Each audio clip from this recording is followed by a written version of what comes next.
All right, good morning and welcome to Breaking Points. Happy Wednesday. Emily, how you doing? Doing great. How about you? Very good. We've got a packed show today. We're going to talk to Lieutenant Colonel, retired, Anthony Aguilar. Later today, he's in Washington, D.C. He's actually going to be disrupting a Senate Foreign Relations Committee. Don't tell anybody, but check that out. That'll be at 10 a.m. Right. That's kind of our secret.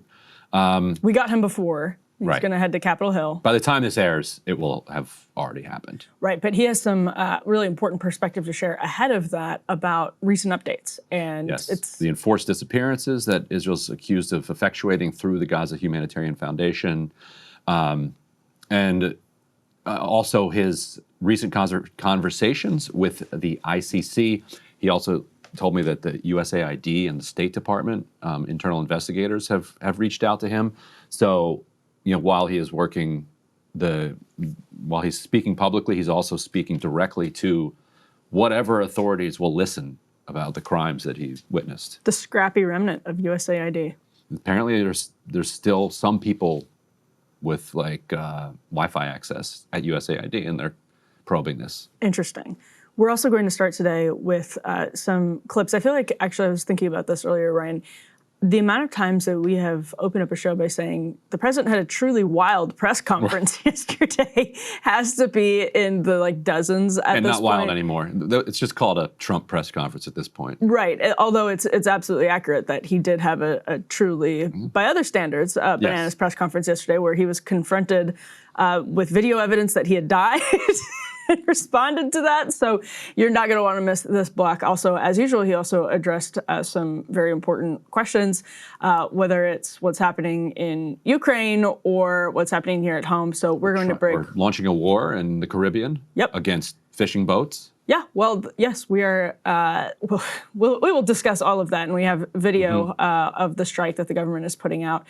So we'll get into that. Also, we will have updates on whether or not companies are going to get tariff refunds from the United States government, which is an actual question on the table right now. So markets reacting a little bit to some of Trump's comments yesterday about those tariffs and what might be coming. So we have a lot to get into with that. Major Jeffrey Epstein victim press conference happening on Capitol Hill today.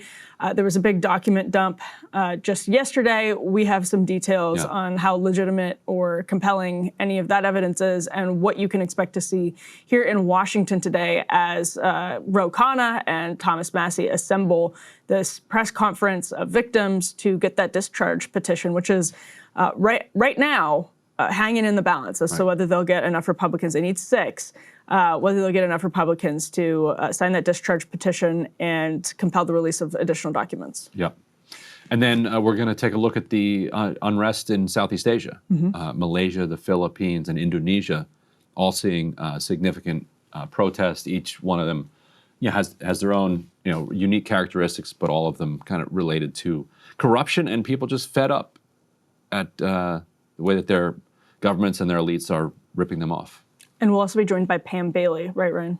Yeah, I think is that an extra or is that going to be part of the show? It's in the F block here. So Pam Bailey and others put together a book called We Are Not Numbers, which is a collection of essays and poems, pieces of literature by Palestinians about their experience, not just in the last 2 years, but also leading up to it as well. And that book rolled out this week. All right. Well, looking forward to hearing from Pam Bailey. Let's dive into our A block, which is this winding press conference that Donald Trump conducted yesterday, where he made this announcement that Space Force Command Center was being moved from Colorado to Huntsville, Alabama, and had a collection of senators, cabinet members assembled behind him. And of course, took many, many questions from the press, including some questions on whether or not he was actually alive. If you missed the fevered speculation over Labor Day weekend, then you probably weren't on TikTok or X or Instagram because, Ryan, it was absolutely everywhere. There seemed to be a genuine contingent of, I guess you could say, Blue Anon that was pretty convinced there was something odd going on with the president. There's always something odd going on. But that's what I was just going to say. In fact, there have been obvious signs that Donald Trump is aging. He had the bruises on his hands. He had the swollen ankles. In July, the White House mentioned that he had been diagnosed with a benign condition that caused the swelling of the ankles. And then for Donald Trump to not have public events scheduled for 3 days is always strange, even if it's the slowest week of the entire year in Washington, D.C., which is Labor Day week. But granted, that is what it was. And Trump appears to be very much alive, as he confirmed for everyone in front of the cameras yesterday. Ryan, let's put A1. Let's roll A1 here. How did you find out over the weekend that you were dead? You see that? No, it's sort of crazy. But last week I did numerous news conferences, all successful. They went very well, like this is going very well. And then I didn't do any for 2 days, and they said, there must be something wrong with him. Biden wouldn't do him for months. You wouldn't see him. And nobody ever said there was ever anything wrong with him. And we know he wasn't in the greatest of shape. I did numerous shows and also did a number of truths, long truths, and I think pretty poignant truths. No, I was very active over the weekend. There is a video that is circulating online now of the White House where a window is open to the residents upstairs and somebody is throwing a big bag out the window. Have you seen this? No, that's probably AI generated. Actually, you can't open the windows. You know why? They're all heavily armored and bulletproof. So that's a fake video? Well, it's got to be, because I know every window up there. Number one, they're sealed, and number two, each window weighs about 600 pounds. You have to be pretty strong to open them up. No, that has to be. Where was the window? Let me see. Which is the window? It looks like this is on the 15th Street side, I think. Yeah. So right here. Yeah, those windows are sealed. Those windows they're all sealed. You can't open them. But also they create things, you know. It works both ways. If something happens that's really bad, maybe I'll have to just blame AI. Okay, so if you're joining us as a podcast listener, what you missed was Peter Doocy of Fox News, with whom that exchange was happening between the president and Doocy, walked up to the presidential podium at Trump's request with his phone and showed Donald Trump the video, and Trump sort of looked over like your grandparent at Thanksgiving who you're showing a very funny meme to and said, it's AI. If anything goes wrong, blame AI. Ryan. Let's add that as in post as VO, so people can see, if they haven't seen it, the video itself. The White House has already commented on it and said, it's not AI.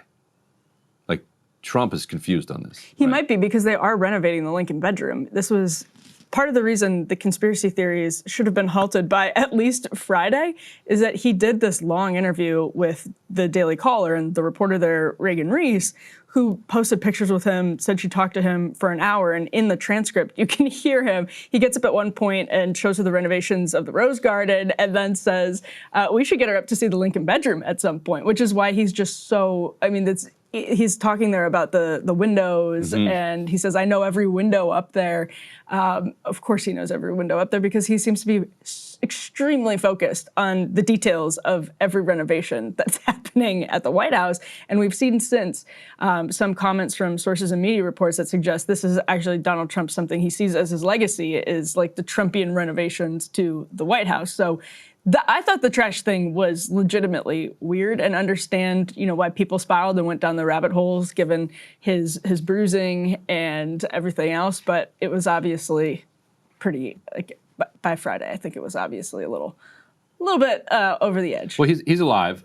He's alive, and he's posting the most poignant truths. And he's playing very poignant truths. Yep. He thought they were poignant anyway. I'm sure they were poignant. Poignant. Yes. I love that he thinks his truths are poignant. That's amazing. He also announced that he's going into Chicago. Yeah. So he's going to do that. We've got, we can roll that next stop. Lined up on Chicago, though? Well, we're going in. I didn't say when. We're going in. When you lose, look, I have an obligation. This isn't a political thing. Chicago is a hellhole right now. Baltimore is a hellhole right now.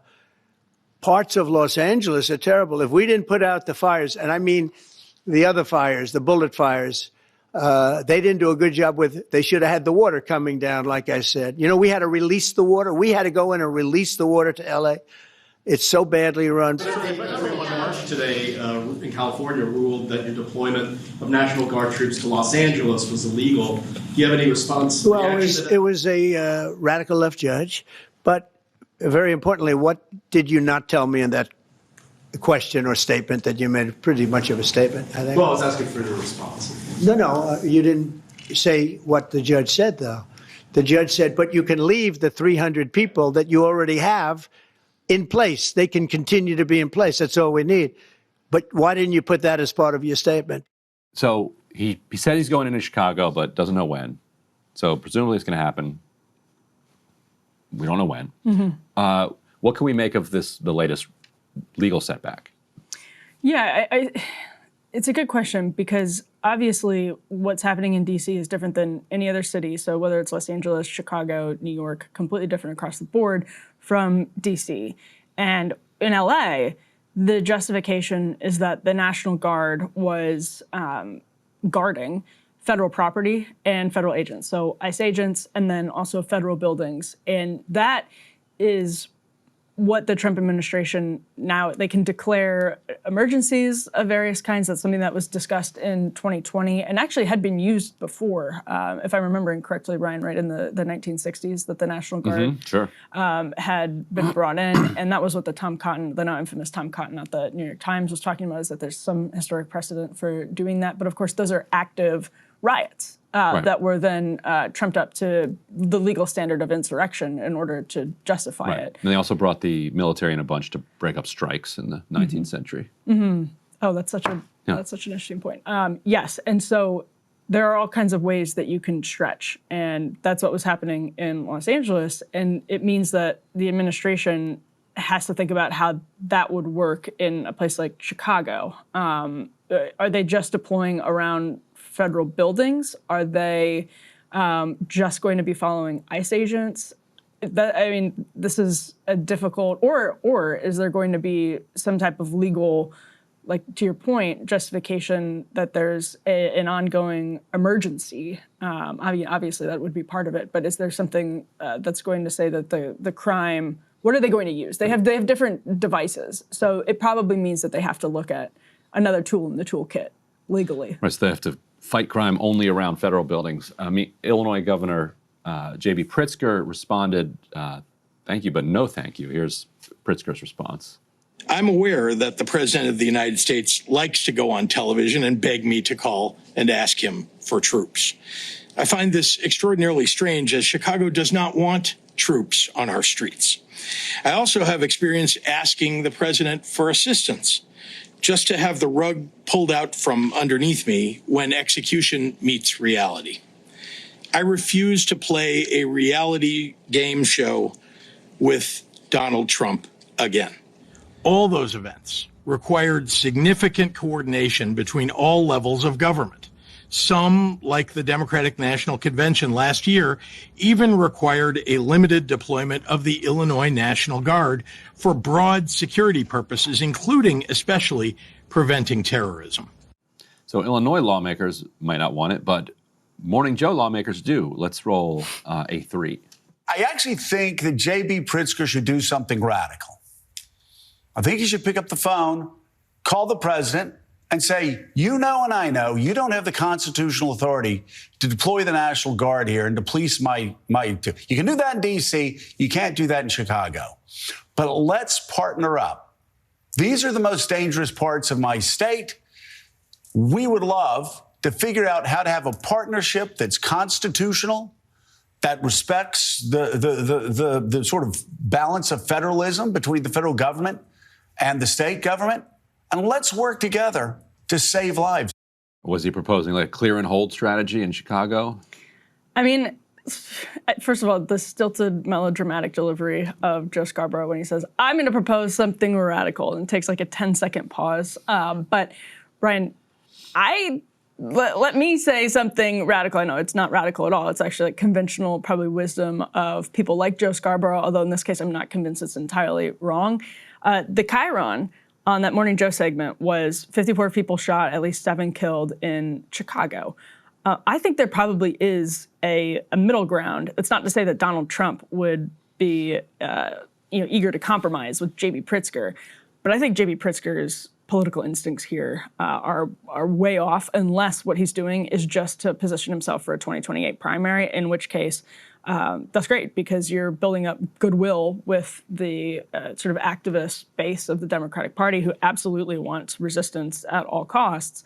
On the other hand, people of Illinois see Chicago as being in like this rolling state of emergency for decades, and I think not incorrectly so. And this is, there has to be a way for people like J.B. Pritzker to say, I'm taking this seriously, and the people of Chicago who are desperate for protection and some order in different parts of the city that desperately need it, I'm not going to look like I'm blocking all of that. I'm not going to look like because that's what Trump is doing. Trump is positioning them. He's like boxing them in so that they look like they're against taking this more seriously. And that's not exactly what's happening, but on the politics of it, people in Illinois are going to want to see like Chicago be in some state of order. They might not love Donald Trump, but then you're forcing them to choose between something they don't like from Donald Trump and something they don't like from J.B. Pritzker. And a lot of people are going to side with Trump in the Trump-Pritzker. If Pritzker looks like he's against taking crime in Chicago more seriously, and Trump looks like he's for taking crime in Chicago more seriously.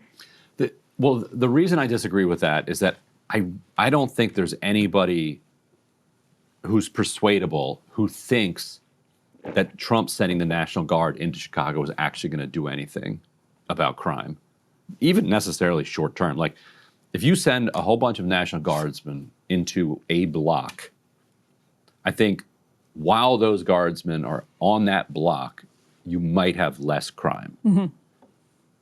You cannot occupy every single block. And you can't do it indefinitely either. It's not should you? It's not a short-term solution for the whole city. It's not a medium or long-term solution, period. And so what it is just a photo op and cool optics for the MAGA guys who want ASMR videos of boots stomping through Chicago. I don't disagree with that, but I think for a lot of people, I mean, there were here in D.C.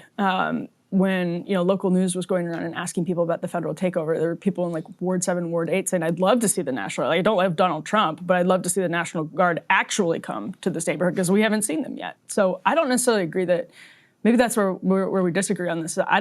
Whether or not it's successful, I think there's an appetite for whether it's a National Guard or some like heightened enforcement among like average people. That's a different question of whether or not it'll actually be successful. And that's one of the big problems here in D.C. that I'm already seeing is you have the National Guard out, and then across the street, I just saw this weekend, you have people who are suffering from like addiction tweakouts on the street. They're not doing it. Like, that's not what they're there to do. And so, yes, it's obviously a very Band-Aid type solution. And probably the longer it goes on, Ryan, the less persuasive that is to the average person. Maybe it actually works against Donald Trump if he deploys the National Guard in Chicago in some way, because it becomes sort of D.C. with the federal city status is different than Chicago, Los Angeles. It becomes more obvious that it's not actually a long-term solution. Right. If he even tried to present a solution like, I'm going to send these national federal officials, whether it's Guard or ICE or whoever it is, into the city, and here's how they're going to actually make the situation better. Right. Then I think he might at least get a hearing from a decent number of people. But he's not even trying that. He's just like, I'm going to fix it. I'm going to send in the Guard. Right. And I don't think anybody takes that seriously. Well, so this was the decision that Trump was referring to there was from actually Stephen Breyer's brother out in California, who said that deploying to L.A. Earlier in the summer violated posse comitatus. So Trump then has to say, on the one hand, the National Guard is restoring order and that he is not violating posse comitatus. And those two things are really difficult legally to say are both true at the same time, unless you can find, like we were talking about earlier, the quote loophole of, it's not really a loophole, it's the Insurrection Act exists. There are ways that you can do it. But Breyer's ruling bars the Pentagon from, quote, ordering, instructing, training, or using the National Guard currently deployed in California or in any military troops heretofore deployed in California from, quote, engaging in arrests, apprehensions, searches, seizures, security patrols, traffic control, crowd control, riot control, evidence collection, interrogation, or acting as informants, unless they have permission from Congress, according to Politico. So obviously that's narrow.